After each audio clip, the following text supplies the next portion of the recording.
that's how I think it is. I think Jesus, there's a lot about food in the Bible. Jesus fed people, Right. literally, Yes.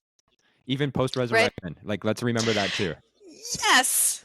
Grilling fish for Yeah. hungry fishermen on the side, and he ate it too. Right. That's one of my favorite verses in the whole Bible. Jesus' resurrected body is eating fish. We get to eat, Yes. you know. Right. Exactly. That's what I'm looking forward to. A lot Yeah. of good food. Right. Well, once you realize how it's fun, can we talk about that part of this? No, The table is it's fun. fun. It's Yes. a place where it should be fun. Fun. And not just the table, the whole preparation of food too, the rubbing of shoulders, the Yes. being in the kitchen together, and whatever you're drinking, whatever you're doing, just being together. Yes. Yes. Yes. And I want to remind people that we have a God who is fun. Right. Yes. That's what I really appreciate The Chosen for that. I have to Yeah. say that's one of the things I appreciate about The Chosen is there's a lot of humor in it. Right. And I think thank you. Yeah. Thank you. Yes, Jesus was a man of sorrows. Yes, he faced the cross. Yes, there's a lot of really and I'm Jesus wept. I'm with you. Yeah. And that's important. Jesus also, what did he do? Just put his hands on those children? Or do you think they had a little good time there? Right? I Right. mean, Yeah. Sitting around the campfire with his disciples, like there had to be some banter back and forth. had to be. And how many times when he says, "Oh, you have little faith," is he rolling his eyes with you guys? Yeah. Yeah. Right. No, and it should be a place of fun and enjoyment and acceptance, and yet also at the same time, and this has not been my experience, and this is where people have challenged me at times, is that there is the darker side of food too. Yes. And so how to counterbalance that of eating disorders or places where food has been used not as a place of acceptance, or because Absolutely. sin entered the world through food, through a bite. That's a great point, right? And well, my friends who have struggled with eating disorders, one of the things they learn is that having food be fun is part Yeah. of it, right? Right. Yeah. Like trusting their own, trusting that this is that there's a goodness about food, right? Right. Rather than having to be controlled by it or what have you. Yeah. I mean, this is part of the problem, right? Well, wasn't it Michael Pollan who said like his things were like eat food? Like one of our another dark side of food is a lot of the food that people are eating isn't food. No. Right. Yeah. It isn't food. I remember the first time we had pakora. Have you ever had pakora? No. We had it at a Hakka restaurant, a Chinese Hakka restaurant, which is like near Manchuria. It has Indian influences. Pakoras, you can Wow. also have it Indian food.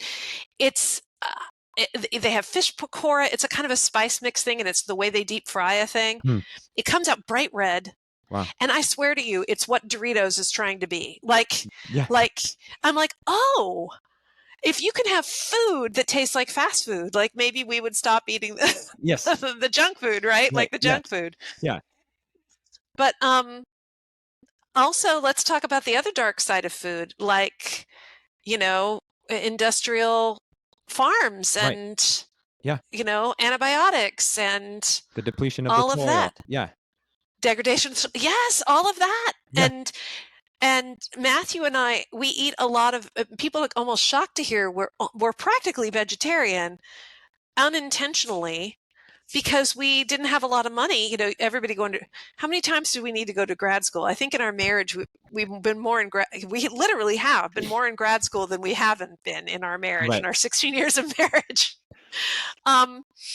But when you're in grad school and you don't have a lot of money, you come to find out quickly that a pound of beans will get you a lot further than a pound of meat. Yep. And there's delicious vegetarian food out there. Right.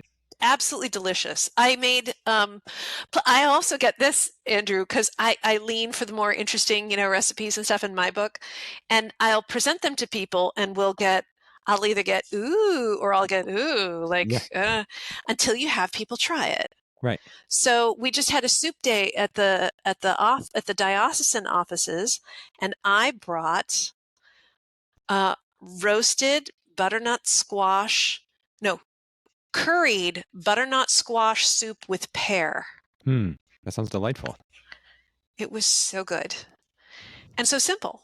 Right. But people were like, I don't know, is anybody gonna like your soup? You know, the comments that I got afterwards, like, Monica, your soup is really, really good. Like, yeah. My husband says I traffic in things that people are afraid of until they try it. Mhm. Right? Improv, Yeah. Yes. Right. fancy food, Right. But spiritual direction. direction, spiritual. But I love that phrase. I traffic in the things that they're scared to try, and I'm like, that's the spiritual life. Like that's Yeah. the invitation of a pastor, of a priest, is to traffic in the things that make people slightly uncomfortable. But that invites something more, like Yeah. that invite an encounter with transcendence or resonance or whatever that phrase you want to use is, that Yeah. connect them not only with God but with each other. We got it, the horizontal and the vertical. Exactly. And isn't that the sweet spot? Isn't that worship? How is that Right. not worship? Yeah. Right? Like when we are fully open to loving God and fully open to loving others and in actively experiencing both of them simultaneously.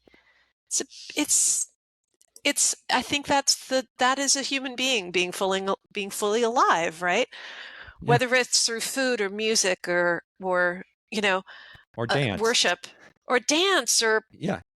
right, it's all together. And that's why but I really do think table is so essential. Um and we're losing it, right? We're Mhm. losing this concept of table. I have a very large dining table for the space that we're in. We're in a condo, and I got it when we were renting a space in Texas. It was half of a house that had a dining room. Hmm. And then I moved it into a house that had a dining room. And I thought we were only going to go on the upswing from here. But, you follow Jesus and you find out that's not the case. And so now we're in a condo, a 3-bedroom condo, but it has a big open space. But the movers, it was the last thing they moved in because they were afraid they couldn't get it in the door. Wow. Um, but it's an important piece. I want to maintain this table as much as possible. Yeah. Because what have we been doing now that I'm in this working for this church? Well, Matthew and I are doing marriage prep for a young couple. Oh, fun. Part of what we're doing is they come for a meal. We start with a meal and then we go into the material. And I think we wouldn't have gotten as far in the marriage prep if we hadn't started with the meal. Right. And they're not adventurous food eaters. So we're being sensitive to what it is they might want to eat. Hmm. But that's tricky Yeah. because we found the young man doesn't eat a lot of vegetables. So it's like, okay, so how do we and isn't this, like you said, sort of the pastoral key, right? How do I meet them where they are, but open up the door a little bit Right. more, Yeah. right? Mhm. And so I had a simple, this is a real simple recipe from the magazine.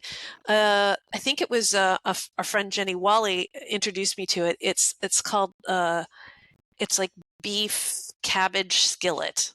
Okay. Um, it's beef, but it's got like cumin and cinnamon. And Mhm. so you do the beef. We actually use pork for it, some sort of ground meat. Yeah. And then it gets seasoned up. And then you throw in cabbage, and you get the cabbage kind of wilty, like strips of cabbage. Right. And then you throw in a little bit, the recipe calls for raisins, but Matthew doesn't like raisins in his food. So we do dried apricot. Oh, nice. We serve it over rice. Yeah. And they ate it up. Right. But we think that was a stretch for them, right? Just a little bit. Yeah. Just a little bit. And so you can do that with food if you Yeah. think. That's a kind of hospitality, right? Right. Yeah. No, it's what we do with our So girls, like as parents of young girls, it's involving them in the practice of preparing. All of a sudden, when we sit down, they're saying, "Ooh, this tastes good," because they helped chop or they helped cook or they did something. yes. So yeah, it's not just with others, how you involve your own family in doing it together. Well, isn't that then another picture of ministry, right? Right. Like like this constant I've got to serve, I've got to be the white savior kind of thing for those of us that are white, right? Yeah. Like no, what does it mean to have people involved in their own ministry, right? Like Right. that's just honoring. Yeah. It's honoring for people to be humans and treated like humans in their capacity. I just think Right. it's beautiful. Yeah. That's beautiful. Thank you for that, Andrew. I picked No. up a thing today.